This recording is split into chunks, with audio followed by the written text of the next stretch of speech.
പറയുന്നത്. നവോമിയെ, നിന്നെ മുടിക്കാനല്ല, നിന്നെ കളിയാക്കാനല്ല, എനിക്കൊരു പദ്ധതിയുണ്ട്.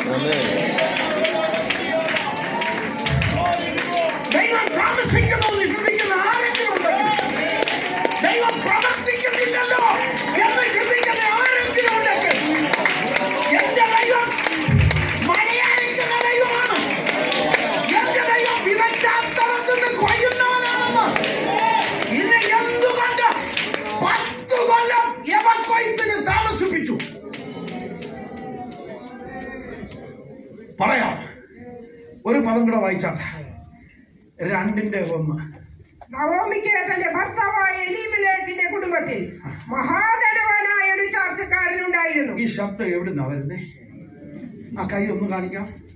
ഓമണിമാമെന്നോ? അല്ല, എന്തോ ആന്റിയുടെ അസിസ്റ്റന്റ് പേര്. ഇവിടുന്ന് ആരാണ്ട് കൂടെ വായിച്ചല്ലോ. Thank you, good reading Bible. ചിലടത്തൊക്കെ ചെന്നാൽ വായിക്കാൻ ആരുമില്ല. ഇത് very good, I appreciate. Give them a big clap. കൈ അടിക്കില്ല, പിന്നെ ഇനിയിപ്പോ അമ്മാമ്മമാർക്ക് അടിക്കാൻ പോകും. പലൊക്കെ നല്ലത് ചെയ്യുന്നവർക്ക് ഒരു കയ്യടിയൊക്കെ ഒന്ന് കൊടുത്തേക്കണം.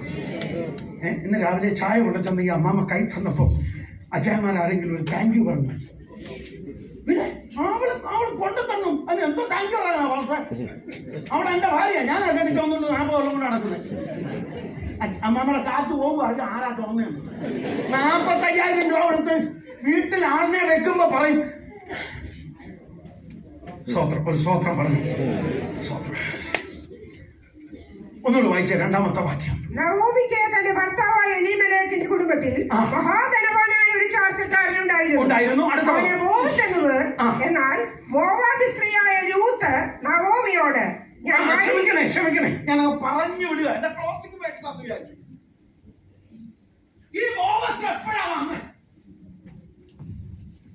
10 കൊല്ലം മുമ്പ് ഈ വീട്ടിൽ പട്ടിണി ഉണ്ടായപ്പോ, ഈ നാട്ടിൽ പട്ടിണി ഉണ്ടായപ്പോ ഈ ബോവസ് ഇല്ലായിരുന്നു. ഹലോ, ബോവസ് അറിഞ്ഞില്ലയോ? നിങ്ങളുടെ സഭയിൽ ഒരു കുടുംബം പട്ടിണി കിടന്ന് ചത്ത നിങ്ങൾ അറിയത്തില്ലെങ്കിൽ നിങ്ങൾ എന്നെ പെന്തക്കോസ്തുകാർ. നിങ്ങൾ പറയൂ, ഓ ഐ ആം സോറി.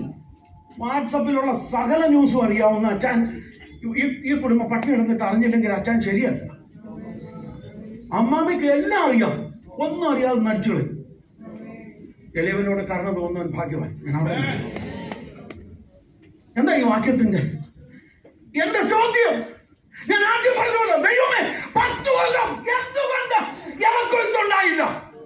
2ാമത്തെ ചോദ്യം.